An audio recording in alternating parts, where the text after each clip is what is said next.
Morning, everyone. Let's take this off real quick. Okay. Morning, everyone. You know who it is. It's Danny Gould, Selling Silicon Valley. It is, what time is it right now? I don't even know. It's like 5 something in the morning.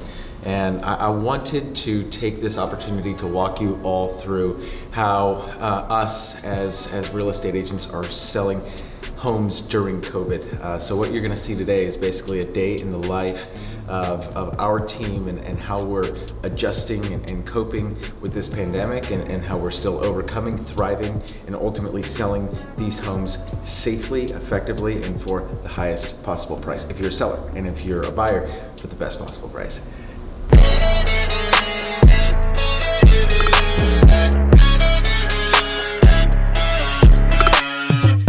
Before we get started, it's the most important part of the day. We're getting J-Rod a chai tea latte and myself a quad espresso from Starbucks. Oh, but you are getting one espresso shot, right, bud? Yeah, one espresso. Cool.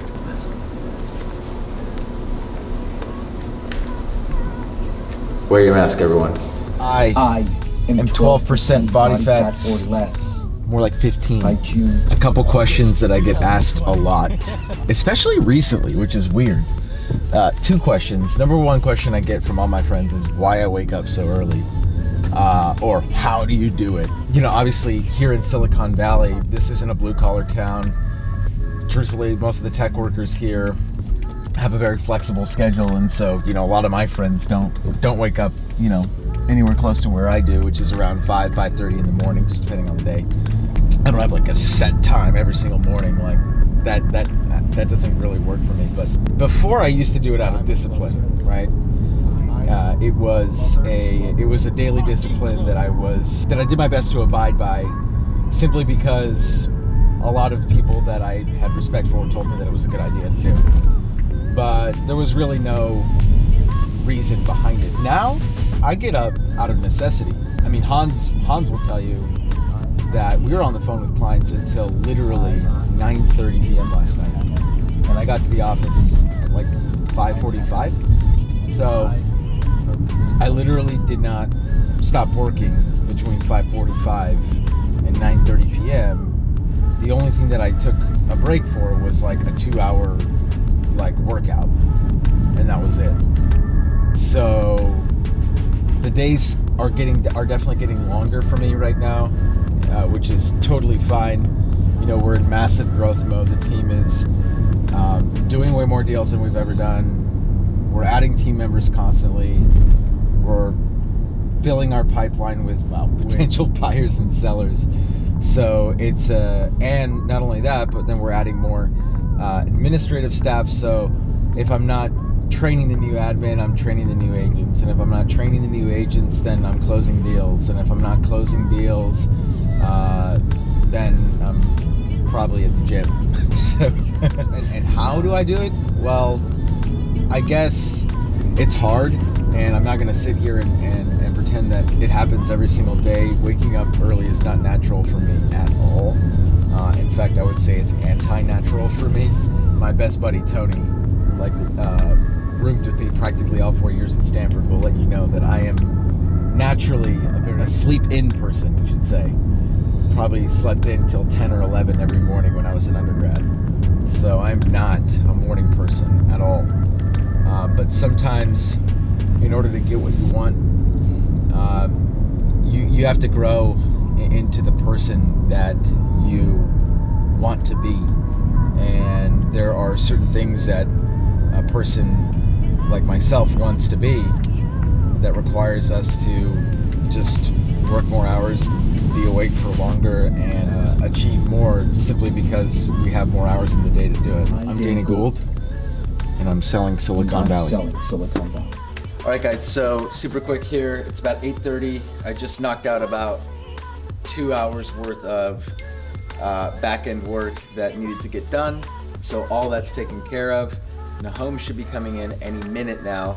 And what I'm going to be doing for about the next hour or so is hopping on a Zoom call. I actually forgot I had this today, but the whole point of the Zoom call is to actually learn how to give a better presentation to our sellers. I'm constantly trying to improve how we present to our clients, because that helps increase our value to them, and it helps our sellers ultimately understand, our clients, potential clients, ultimately understand the value that we bring to them. So constantly trying to learn and constantly trying to deliver more value into the marketplace. So that's what we're going to be doing now for like the next hour or so. So anyways, I'm out.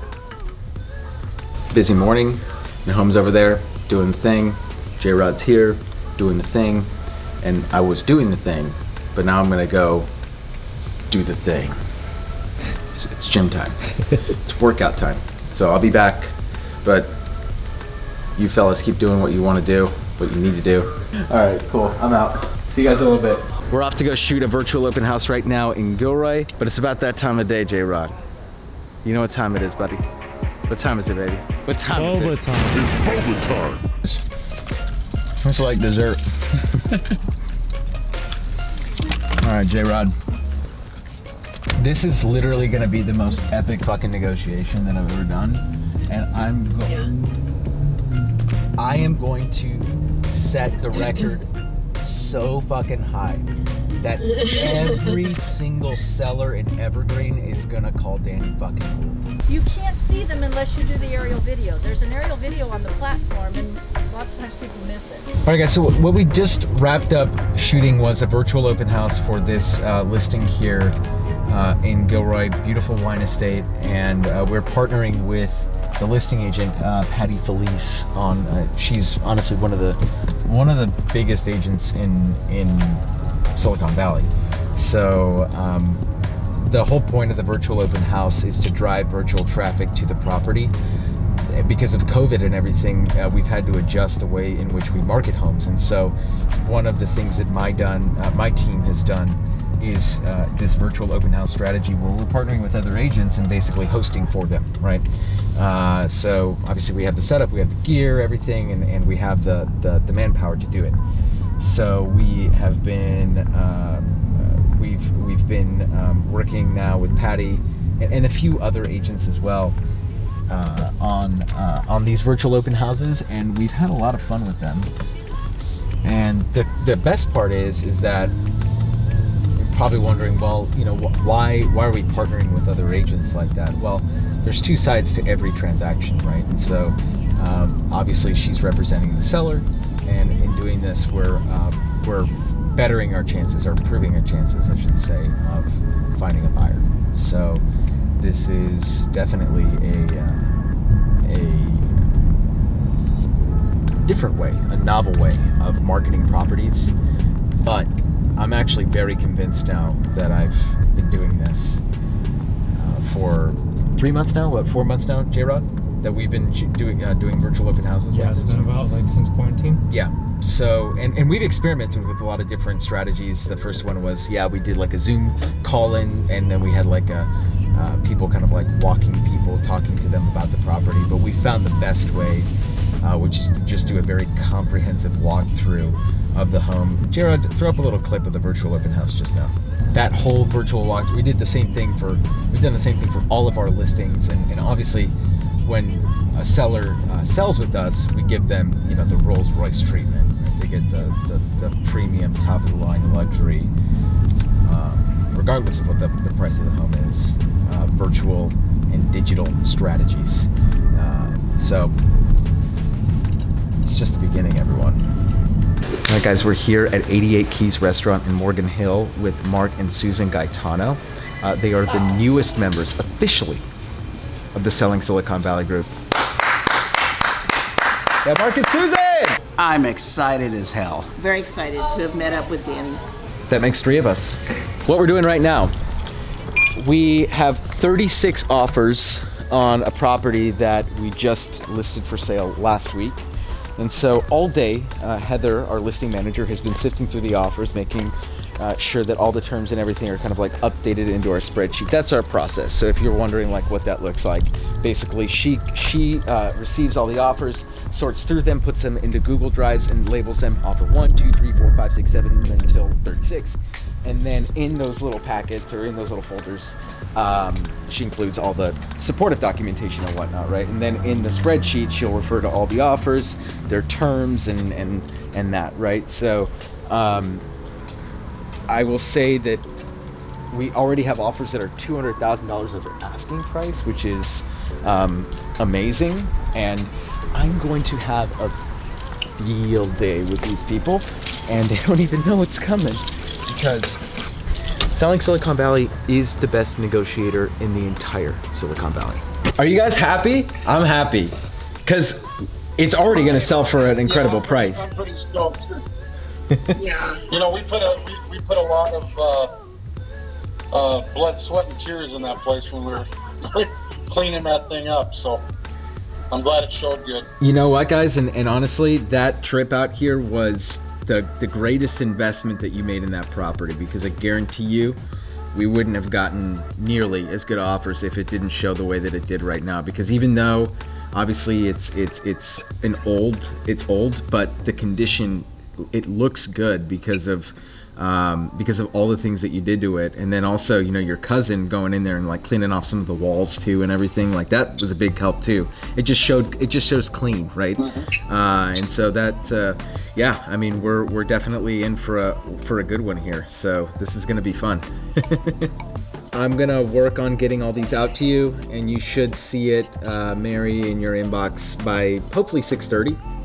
Would be is what I'm thinking. So it might take me a half an hour, and you'll see them come through one by one. So there'll be one, and then I have to work on the other one, and then I'll send the other one, and then so on and so forth. All right, let's get to work. I'll be sending these out shortly. This is where the magic happens. This is where the fun really begins. We're now going to engage in multiple offers with probably about the 10 top buyers, and then we're gonna have tryouts. All right, guys, so just wrapped up the counter process, and a lot of you are probably wondering, like, well, why go through all this exercise? And I tell my clients this story a lot, but I've had it many times where the lower offer or offers that are out of contention at the beginning come up the highest to get the house. And so you never really know what someone is willing to pay unless you give them the opportunity to, and unless you give them permission to, right? Some people are just like a little bit tighter with their money, but they're also gonna go after what they want, right? The two are not mutually exclusive, and that's something that people do not understand. And so when it comes to negotiations, you wanna make sure that you're not just going and dancing with the top 3 offers, but going and dancing with enough of the offers out there so that the seller knows without a shadow of a doubt that they haven't left any money on the table. And that is really the punchline. My name is Danny Gould, and I'm the best negotiator in Silicon Valley. Sue me. It's 9 p.m. right now, and we're still going at it. We're tired, hungry. Hans is over here. Hans is over grinding, dude. What's going on? Hans just vlog. Hans just sent in 3 offers tonight for 3 different buyers, and I'm still going over the listing on Sugar Pine, and Katie's eating chips. So we're all working here really hard. Katie's been working like a dog all night. Now you need net sheets and chips. Yeah, she can do the net sheet, but anyways, guys, this is how we sell during COVID. Obviously, all of us here have been hanging out pretty much since the beginning, and we've been basically a household isolating since shelter in place. And I don't want to take what's going on in the world very lightly. You know, the truth is that, like, there's a lot of people that have a lot of problems right now. We are blessed to be in a position where we are thriving despite the pandemic. And I hope more than anything else, this brings inspiration to people that maybe aren't in a good place right now. And that you find the power within, the will within, to overcome the terrible things that have happened over the last 3-6 months or so, and just find the strength within. You know, everyone has it. You're born with it. People lose it along the way, but you can always get it back. And that's the punchline. Catch you guys in the next vlog.